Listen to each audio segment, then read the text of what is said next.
Gejolak antara David dan Apan terus berlanjut. Kuasa hukum Apan, Herman Hovi Munawar, menjelaskan situasi terkini terkait pengumpulan besi bekas oleh kliennya, yang sudah berlangsung sejak tahun 2004 di lokasi sewaan. Berikut laporan selengkapnya. Perseteruan antara menantu dan mertua terkait penyegelan gudang barang bekas di Jalan 28 Oktober, Pontianak Utara, terus memanas.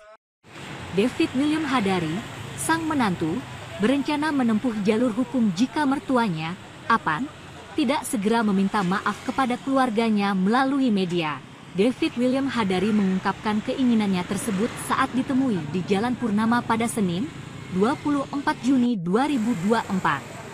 Sebagai bukti, David memamerkan prestasinya sebagai sales terbaik nasional pada Januari dan April 2021, menyangkal tuduhan yang dialamatkan kepadanya.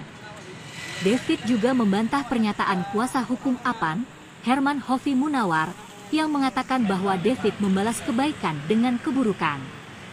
Menurut David, pernyataan tersebut tidak berdasarkan fakta. Jadi yang mau saya sampaikan kepada teman-teman media hari ini terkait dengan statement yang diberikan Pak Herman Hovi di tanggal berapa itu? Hari Sabtu. Dia mengatakan bahwa saya, David, tidak memiliki pekerjaan yang pasti. Pekerjaannya sembarangan, ibarat kata saya ini pengangguran. Sehingga dia kasihan dengan saya dan memberikan saya pekerjaan. Itu semua adalah bohong. Itu bukan fakta yang sebenarnya. Ini bukti kalau saya sebelum saya bergabung di usaha ini adalah bukti bahwa saya memiliki prestasi di bidang kerja saya. Saya nyales waktu itu. Ini prestasinya top salesman nasional bulan Januari 2021. Ini di bulan April 2021.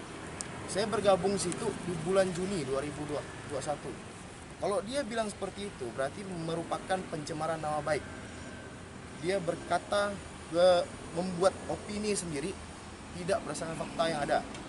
Kedua, si Herman Hovi mengatakan kalau saya susu dibalas air tuba, air susu dibalas air tuba. Ini semua adalah tidak sesuai dengan fakta. Ini buktinya. Saya baru masuk 1 minggu duit saya. Ini Pak, buktinya. Baru masuk 1 minggu duit saya, udah disuruh Apan bantu bayar utang. Bayar utang dia ke orang. Bulan depannya bantu dia ngambil emas di Pegadaian, digadai sama dia. Ini buktinya semua Pak. Ada di sini semua buktinya. Ya. Ini buktinya Pak. Ini buktinya. Kemudian rumah yang dianggunkan dia di bank, saya yang bayar bunganya per bulan 5 juta selama 18 bulan. Ini buktinya, bukti rekening korannya si Apan. Pembayarannya Pak. Ini pembuktinya nih. Terus yang ketiga, yang saya mau katakan tentang izin. Izin CV Borneo Jaya Steel itu berdiri tahun 2021. Ya. 2021 sampai detik ini izin itu masih ada. Izin itu lengkap dengan NIB, akte notaris, terus akte izin lingkungan hidup untuk menyimpan dan ibarat untuk menyimpan limbah sementara. Karena kami di situ tidak memproses limbah itu.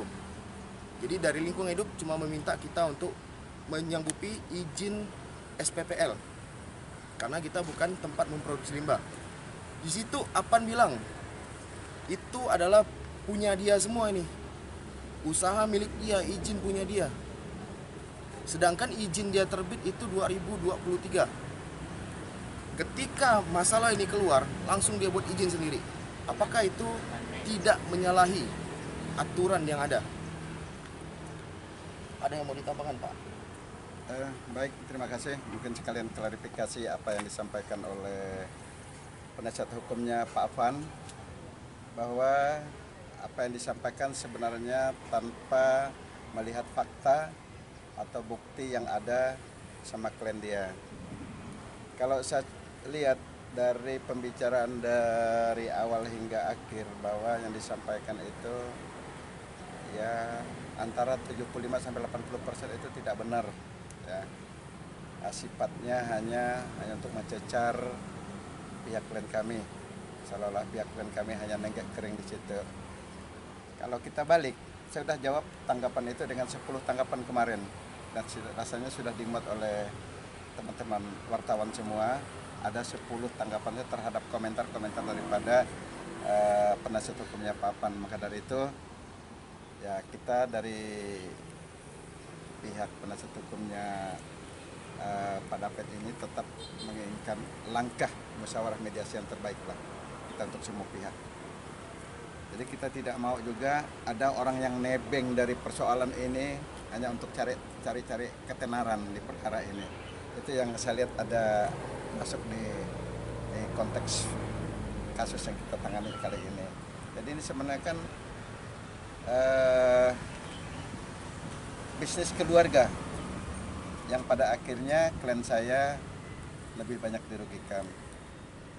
Kita udah katakan pada penyidik juga bahwa kerugian klien kita adalah 1,7 miliar yang sudah kita sampaikan kepada pihak penyidik.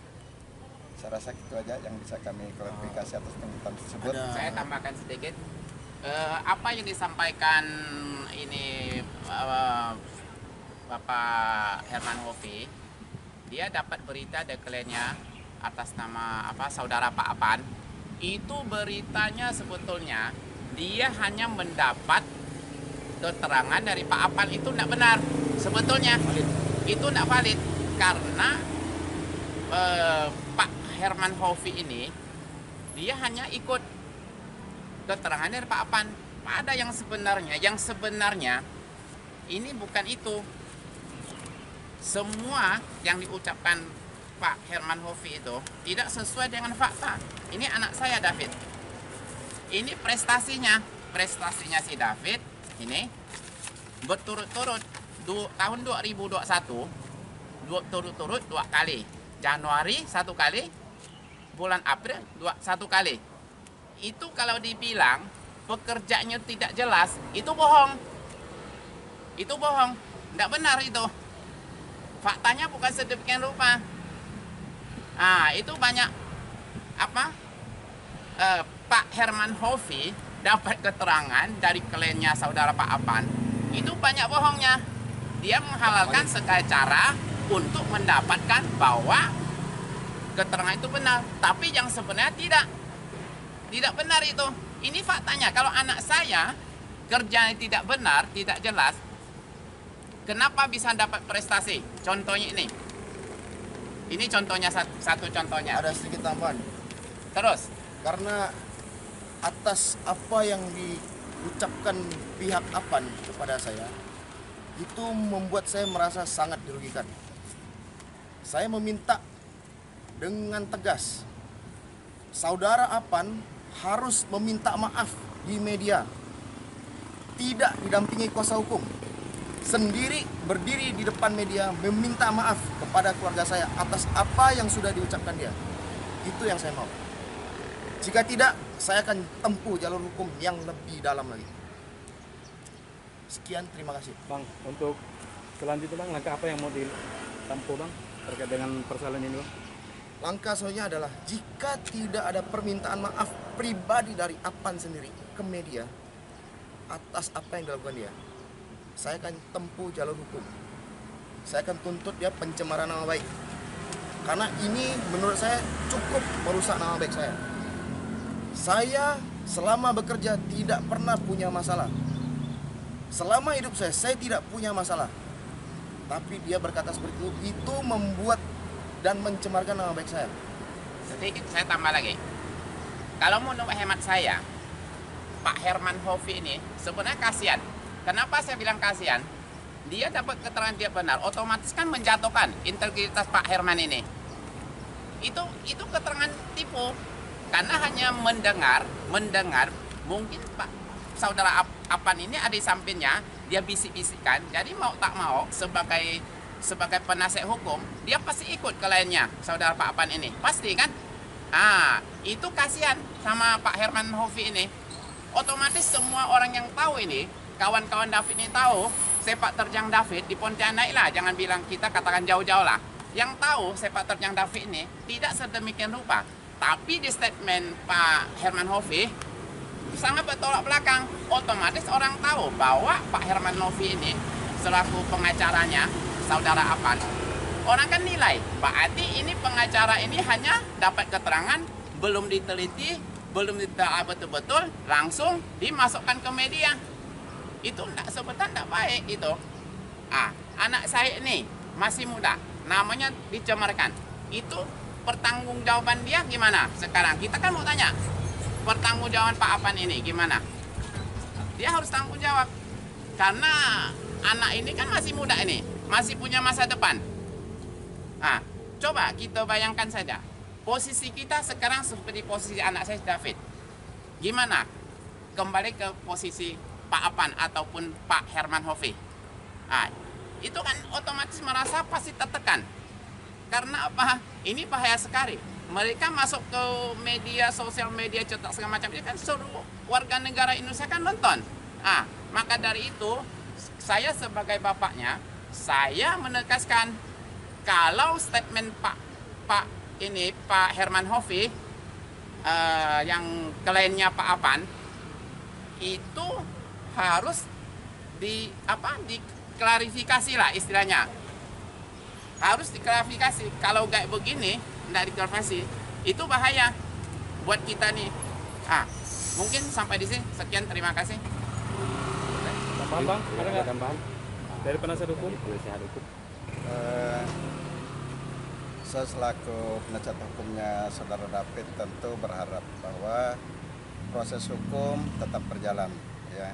Tapi keinginan kita yang lebih mendalam karena ini pihak keluarga, ya mungkin kalau langkah mediasi bisa kita tempuh, itu lebih baik. Cuman sebelum kita masuk sebenarnya udah 6 kali langkah mediasi pihak keluarga dilakukan melalui Ketua RT Pak Yandi.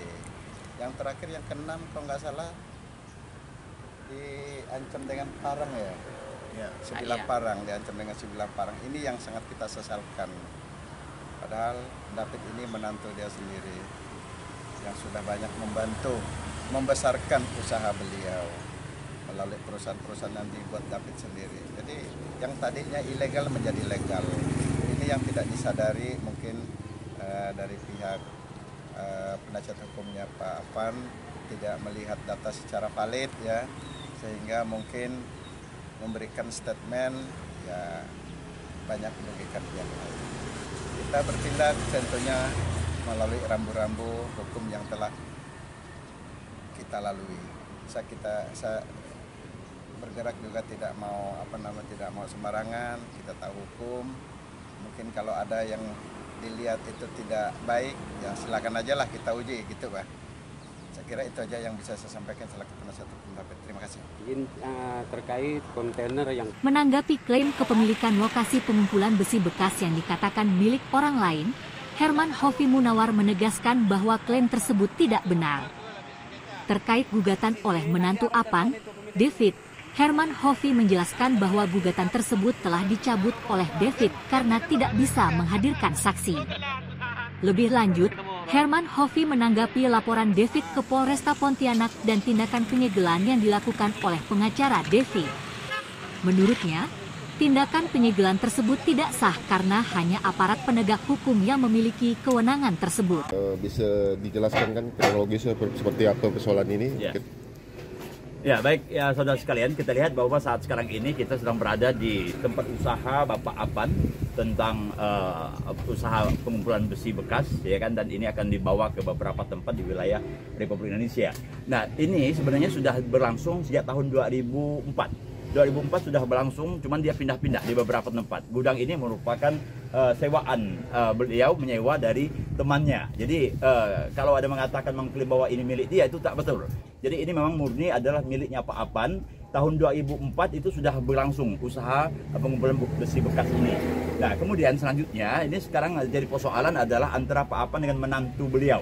ya kan? Dan dulu beberapa bulan yang lalu sudah menantu beliau yang namanya si David itu sudah melakukan gugatan di pengadilan negeri, tetapi ternyata dalam ketika penghadirkan saksi, beliau tidak bisa untuk menghadirkan beberapa saksi sehingga beliau mencabut, ya kan? David mencabut gugatannya.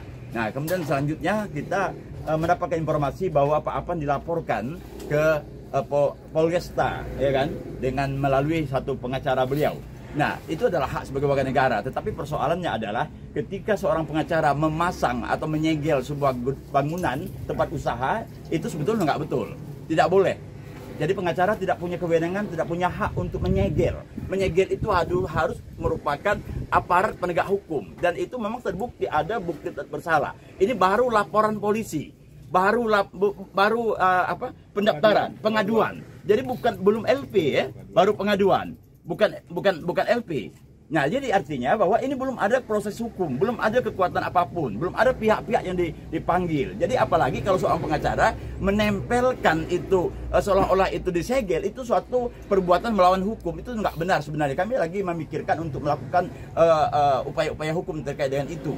Nah, kemudian juga ini ruangan tertutup dan masuk tanpa persetujuan yang bersangkutan, itu merupakan suatu tindak pidana. Nah, jadi sebenarnya kita sebagai penegak hukum tentu harus memahami betul terkait dengan persoalan-persoalan yang mana sebenarnya ranah yang bisa kita lakukan, yang tidak melakukan pelanggaran hukum dan sebagainya. Nah, yang dilaporkan berdasarkan informasi di media bahwa itu pengiriman barang bulan Januari tahun 2023, bukan persoalan yang sekarang. Tidak ada hubungannya dengan barang-barang yang ada dalam gudang ini. Yang menjadi masalah itu adalah bulan Januari tahun 2023, pengiriman barang, Pak Afan mengirim barang ke Jakarta sana, yang kata si David ini, antara mertuanya dengan menantu ini, kata si menantu si David tadi itu bahwa itu ada penyelewengan. Nah, yang diselewengkan menurut dia itu adalah pengiriman barang Januari tahun 2003 itu, bukan barang-barang yang ada dalam gudang ini gitu loh. Jadi tidak ada hubungan sama sekali, apalagi sudah ada penyegelan dan sebagainya. Dan yang sangat memprihatinkan sekali, kuasa hukumnya mencoba untuk menghalang-halangi Pak Afan untuk mengirim barang ke Jakarta sana, karena ini memang sudah rutin dilakukan setiap saat itu ya. Nah, dan dihalang-halangi, dan beberapa pihak itu dimintanya supaya tidak mengirim barang beliau. Itu sebuah perbuatan melawan hukum yang tidak boleh. Tidak ada kewenangan seorang advokat untuk menghalang-halangi orang mengirim barang. Itu suatu hal yang sangat memprihatinkan sekali. Nah, oleh sebab itu kita perlu harus ada satu kejelasan. Semula kami tidak ingin ini ya, tidak ingin ada satu ramai-ramai, tetapi kita lihat ini sudah terlalu begitu lajunya, sehingga ini tidak bisa, mesti harus ada klarifikasi. Nah, hari ini kami jelaskan bahwa yang sesungguhnya seperti itu adalah persoalan yang dilaporkan oleh David ini sendiri adalah menantu beliau, dan menikahnya tahun 2019. Nah, usaha ini sudah ada tahun 2004 gitu loh. Jadi siapa bilang kalau ini usaha beliau ini David ini adalah kerjanya nggak jelas waktu itu. Beliau sebagai mertua menantunya tadi dimintalah untuk bisa sama-sama mengurus ini, itu masalahnya gitu. Tapi dalam perjalanannya ternyata air susu dibalas air tuba dengan melakukan berbagai macam hal-hal yang seolah-olah Pak Afan ini sudah melakukan tindak pidana yang merugikan pelapor ini atau David ini yang juga menantu beliau, sampai sekarang masih menantu gitu ya, dan cucu beliau anak beliau gitu. Nah, awalnya kita ingin ini kita selesaikan secara kekeluargaan, apa masalahnya ya kan. Nah, kita sudah mencoba untuk melakukan mediasi dan sebagainya. Bagaimanapun juga ini hubungan antara anak dan orang tua ini kan harus terjalin dengan baik, sebetulnya seperti itu. Jadi sekali lagi kita tidak menghendaki persoalan ini keluar dari out of context, itu keluar di konteks yang sungguhnya. Sekali lagi saya ulangi bahwa yang dilaporkan oleh si David itu adalah proses pengiriman barang pada bulan Januari tahun 2003. Itu yang kita baca, bukan persoalan yang ada di gudang ini. Tidak ada hubungannya dengan bukti-bukti yang ada di gudang, artinya barang yang sudah dikirim ke Jakarta sana. Nah, ini yang mesti harus kita pahami itu. Dan tidak boleh ada yang menyegel-nyegel barang ini. Tidak boleh ada pihak-pihak yang menghalang-halangi Pak Afan ini untuk mengirim barang ke Jakarta. Itu hak usaha beliau.